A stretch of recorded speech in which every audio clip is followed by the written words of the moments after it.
જય શ્રીનાથજી, સ્વાગત છે તમારું મારા નવા વિડીયોમાં। ફ્રેન્ડ્સ, આજે આપણે છોલે બનાવવાના છીએ। તો છોલે માટે હું તમને પહેલા છોલે બાફવા કેવી રીતે મૂકું છું એ બતાવી દઈશ। પહેલા છોલેને આપણે કુકરમાં નાખી દઈશું।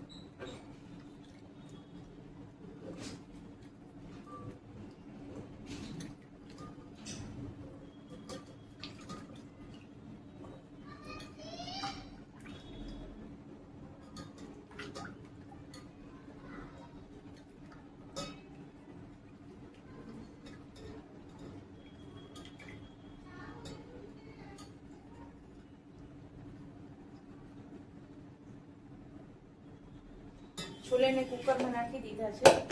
પછી હવે આપણે એમાં એક પોટલી બનાવીને મૂકવાની છે। એમાં એક કપડું લીધું છે સફેદ કલરનું। એમાં આપણે 2 થી 3 ચમચી ચાની ભૂકી લેવાની છે।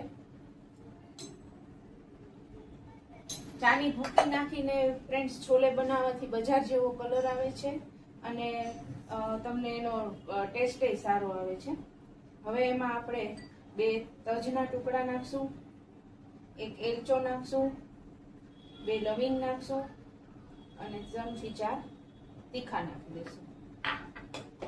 પછી હવે આપણે એની પોટલી વાળી લેવાની છે। આ રીતે ફ્રેન્ડ્સ પોટલી વાળી લેવાની।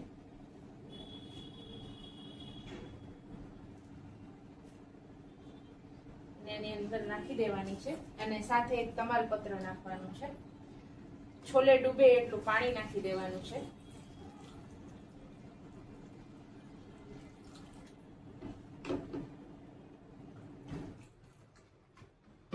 મીઠું નાખી દઈશું। છોલે બાફવામાં જ મીઠું નાખી દેવાનું છે। પછી તમારે બહુ જાજુ મીઠું નહીં નાખવું પડે, ગ્રેવીના ભાગનું જ નાખવું પડશે।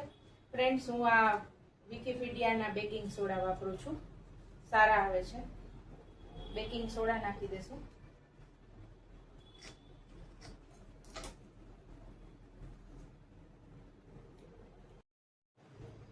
હવે ઢાંકણું ઢાંકી દઈશું અને આપણે એને 6 થી 7 વિસલ થવા દઈશું ફ્રેન્ડ।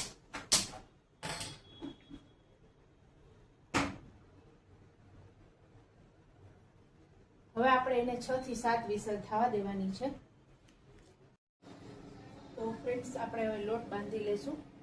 એમાં મેં 2 કપ જેટલો ઘઉંનો ઝીણો લોટ લીધો છે। એમાં અડધો કપ આપણે ભાખરીનો લોટ નાખશું અને 5 કપ જેટલો આપણે મેંદો નાખશું। સ્વાદ પ્રમાણે મીઠું નાખી દેવાનું છે। આ રીતે લોટ બાંધવાથી તમારી પૂરી એકદમ વ્હાઈટ થશે અને ફૂલેલી રહેશે ભાખરીનો લોટ નાખવાથી। હવે આપણે બધું મિક્સ કરી લેશું। મોણ નાખી દેશું।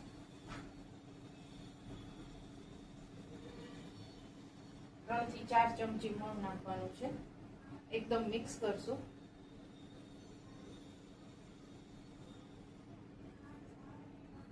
લોટને એકદમ બરાબર મોણ મિક્સ કરવાનું છે।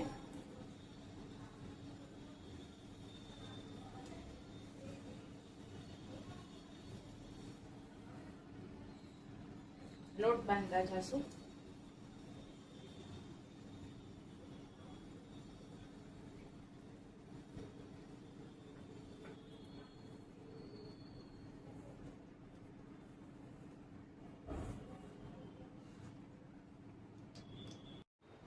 થોડો કઠણ લોટ બાંધવાનો છે, સાવ ઢીલો નથી બાંધવાનો, એટલે આપણી પૂરી સરસ થશે, ફૂલેલી રહેશે એકદમ।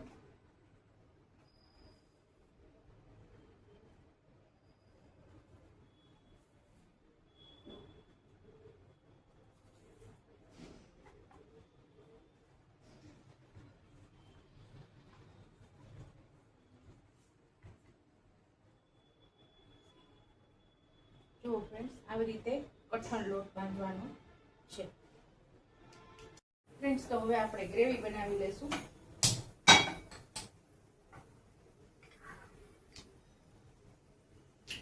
ગ્રેવી બનાવવા માટે મેં 2 થી 3 ચમચી પહેલા તેલ મૂકેલું છે।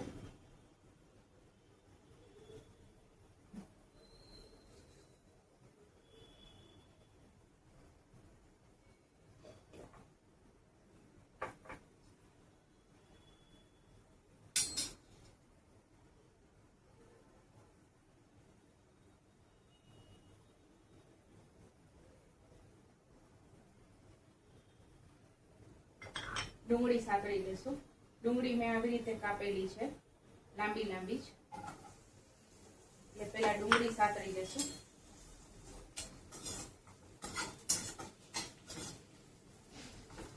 તમે કાચી ડુંગળી પણ નાખી શકો છો. કાચી ડુંગળી, કાચા ટમેટા બધું સાથે ક્રશ કરીને પણ બનાવતા હોય છે. તો તમારે જ્યારે તમે શાક બનાવો ને ત્યારે તમારે વધારે એને પકાવવા દેવી પડે છે. આ તમે એક વખત આવી રીતે બનાવી લેશો ને, ડુંગળી કાતરી લેશો, ટમેટા અને બધું, તો તમારે જ્યારે શાક બનશે ને ત્યારે ઓછું એને કૂક કરવું પડશે. નહીંતર ત્યારે તમારે વધારે એને કૂક કરવું પડશે. એટલો ફેર પડે છે અને શાકનો ટેસ્ટ પણ ચેન્જ થઈ જાય છે. આવી રીતે તમે શાક બનાવશો ને છોલેનું, અને કોઈ પણ પંજાબી શાકમાં ફ્રેન્ડ્સ તમે આવી રીતે સાતળીને શાક બનાવો ને પંજાબી, એટલે એનો ટેસ્ટ સરસ જ આવે છે.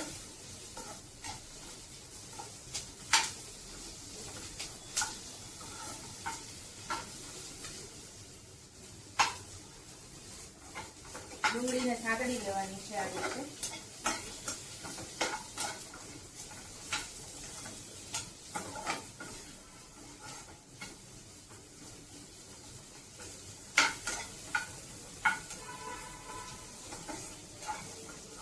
લસણ નાખી દઈશું. 7 થી 8 કળી મેં લસણની લીધી છે.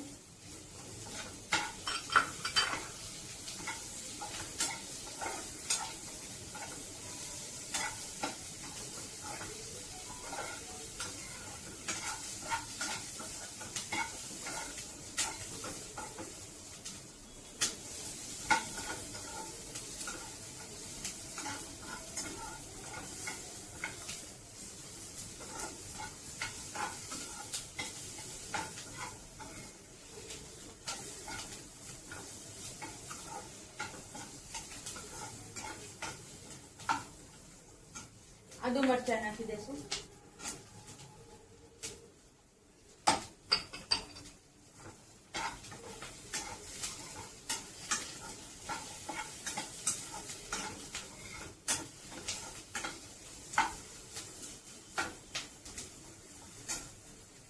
છેલ્લે ટમેટા નાખી દેશું.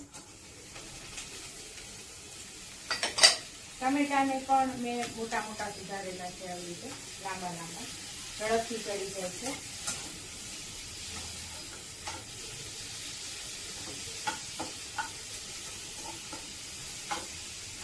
થોડું મીઠું નાખી દઈશું ગ્રેવીના ભાગનું.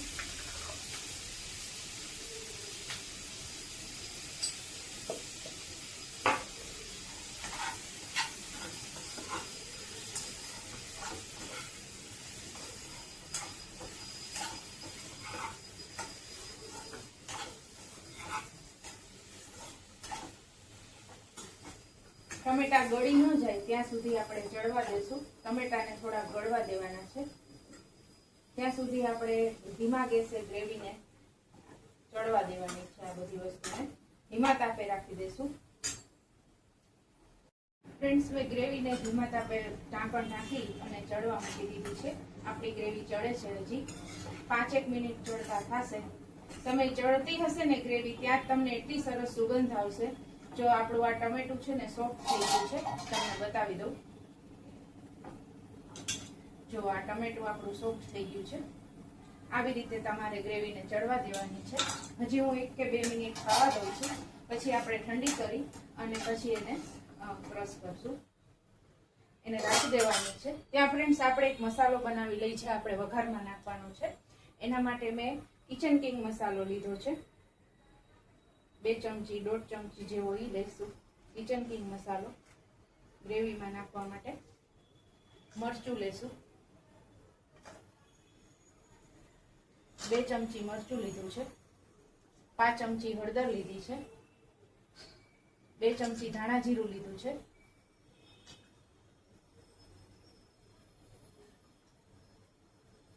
મરચું થોડુંક વધારે લેશું. અમારા લોકોને જરા કલર ને તીખાશ બધું જોતું હોય છે. અને આવી રીતે મસાલો તૈયાર કરવાનો છે. મીઠું ફ્રેન્ડ્સ આપણે એમાં થોડુંક જ નાખશું, કારણ કે આપણે ગ્રેવીમાં નાખ્યું છે, છોલે બાફવામાં નાખ્યું છે, એટલે આમાં થોડુંક જ મીઠું નાખશું, જાજુ નહીં નાખી. અને હવે આપણે એને પાણી નાખી અને એક પેસ્ટ બનાવી લેશું. ફ્રેન્ડ્સ, તમે આવી રીતે પેસ્ટ પાણીમાં બનાવી અને તેલના વઘારમાં નાખશો ને તો તમારો મસાલો બળશે પણ નહીં અને સ્વાદ પણ સરસ આવશે અને કલર પણ સરસ આવી જશે. એટલે હું લગભગ બધામાં આવી રીતે જ મસાલો નાખતી હોઉં છું. આવી રીતે પેસ્ટ બનાવી લેવાની છે મસાલાની.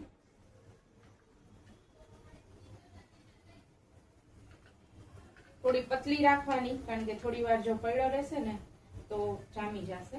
એટલા માટે આવી રીતે મસાલાની પેસ્ટ બનાવી લેવાની છે. સાઈડમાં રાખી દેશું. ગ્રેવી ચેક કરી લઈ. હવે આપણી આ ગ્રેવી જે છે ચડવા મીઠી એકદમ ચડી ગઈ છે. ગેસ બંધ કરી લઈ અને ઠરવા દેશું. હવે આપણે એને 5 મિનિટ. ફ્રેન્ડ્સ, તો આપણા છોલે બફાઈ ગયા છે. તમને બતાવી દઉં. આ રીતના આપણા છોલે બફાઈ ગયા છે એકદમ સરસ. અને ફ્રેન્ડ્સ, મેં આમાં છોલેમાંથી છે ને ગ્રેવીમાં આટલા છોલે નાખેલા છે થોડાક, જેથી કરીને આપણી ગ્રેવી ઘાટી અને સરસ બને છે. હવે આપણે આ પોટલી જે છે અંદર નાખેલી હતી એ કાઢી લેવાની છે. એને થોડી આમ દબાવી દેશું એટલે અંદરનો બધો જે રસ હશે એ નીકળી જશે અને અંદર ટેસ્ટ આવી જશે. પછી આમાં તમાલપત્ર હતું એ પણ કાઢી લેવાનું છે. તો આપણા છોલે બફાઈ ગયા છે. હવે આપણે વઘાર કરશું.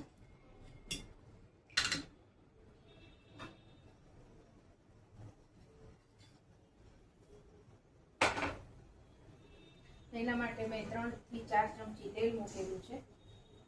છોલેમાં તેલ થોડું વધારે હોય છે. 2 ચમચી ઘી નાખશું.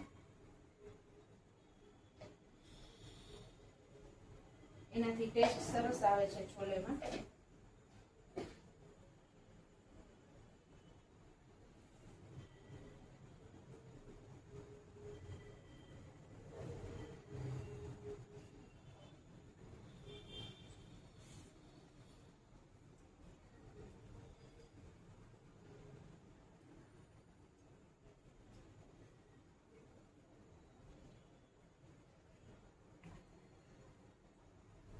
એક સૂકું મરચું નાખશું. જીરું નાખશું. જીરું થોડુંક વધારે નાખવાનું છે આમાં શાકમાં.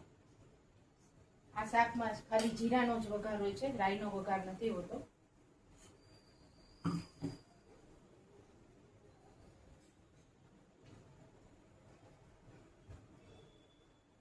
જીરું ગરમ થાય એટલે આપણી આ જે બનાવેલી પેસ્ટ છે જે પાણીમાં તમે જોઈ શકો છો એ એડ કરી દેશું.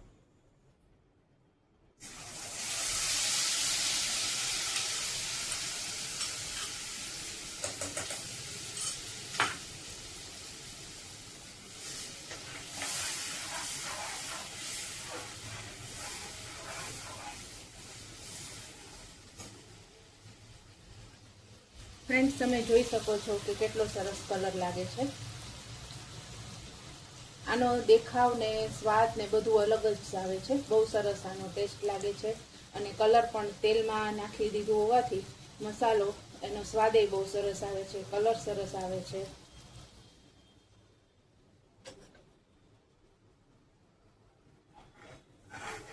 આમાંથી તેલ છૂટું પડી જાય એટલે આપણે ગ્રેવી નાખી દઈશું.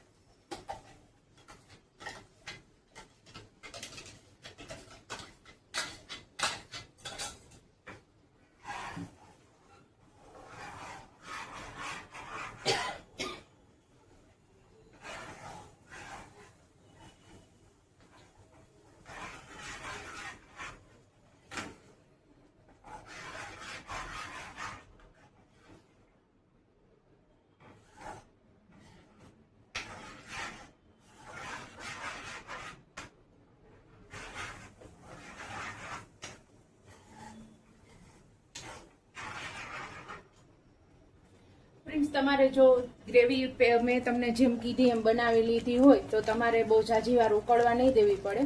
અને આમાંથી તરત જ છે તેલ છે ને છૂટું પડી જાય છે. એટલે આપણે જે ઓલો કુકિંગનો સમય લાગ્યો હોય ને આમાં બચી જાય છે. અને આમાં તમારે વ્યવસ્થિત ડુંગળી ચડે છે નથી ચડતી એની કાંઈ રાહ નથી જોવી પડતી. અને આપણી ગ્રેવી ફટાફટ બની જાય છે.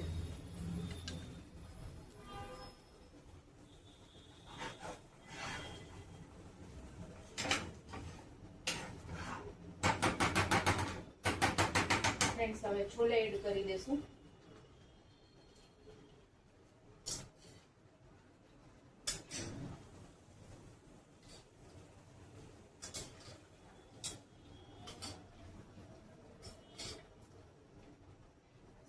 ફ્રેન્ડ્સ, હું પાણી છે ને છોલેમાં જે હોય ને એ જ એડ કરું છું.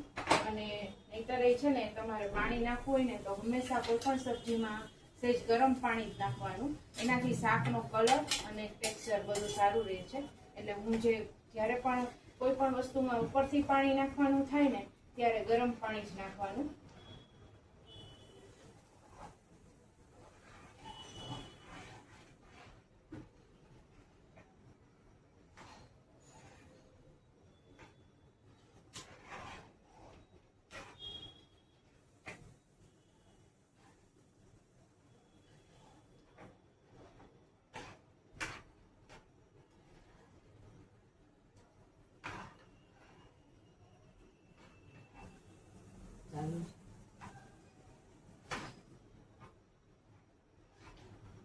જો કેવી ઘાટી ગ્રેવી બને છે.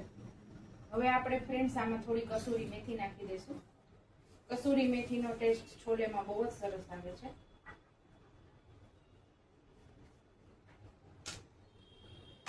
ધીમા તાપે ઉકળવા દઈશું થોડી વાર છોલેને.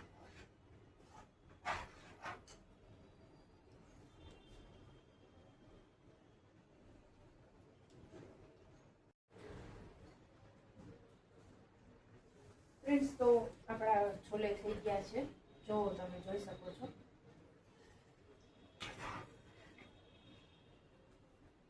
હવે આપણે એમાં કોથમરી નાખી દઈશું.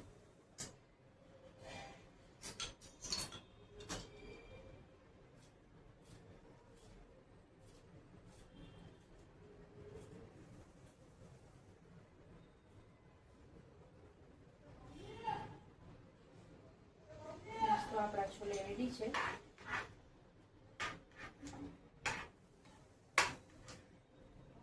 જોઈ શકો છો તમે કે આપણા છોલે કેવા બન્યા છે.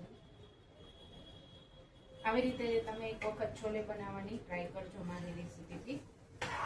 બજાર જેવા છોલે તમારા બનશે. અને એકદમ ઘાટા ગ્રેવી તમે જુઓ કે એકદમ ઘાટી છે માપની. આમાં મેં છોલે ગ્રેવીમાં ક્રશ કરવામાં નાખી દીધા છે એટલે ગ્રેવી પણ ઘાટી થાય છે અને છોલેનો ટેસ્ટ પણ સરસ આવી જાય છે. ફ્રેન્ડ્સ, તો આપણે હવે પૂરી બનાવી લઈએ. જો હું તમને પૂરી તળીને બતાવું છું. મેં જે લોટ તમને કીધું હતું બાંધવાનું, એવી રીતે તમે લોટ બાંધેલો હશે તો તમારી પૂરી બહુ જ સરસ થશે અને આમનામ ફૂલેલી ને ફૂલેલી રહેશે.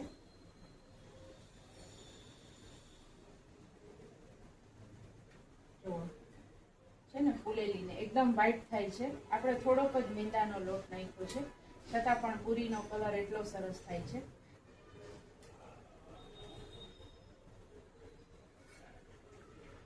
તમે જોઈ શકો છો.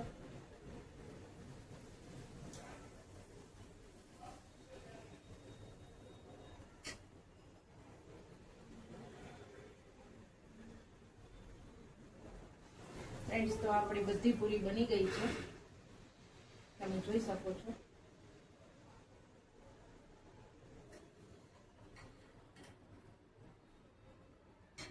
આપણી પૂરી સર્વ કરવા માટે રેડી છે. જો આપણી બધી પૂરી એક પૂરી ફૂલેલી બની છે અને આમ નામ ફૂલેલી જ રહેશે. હવે આપણે સર્વ કરી દઈએ. છોલે લેશું.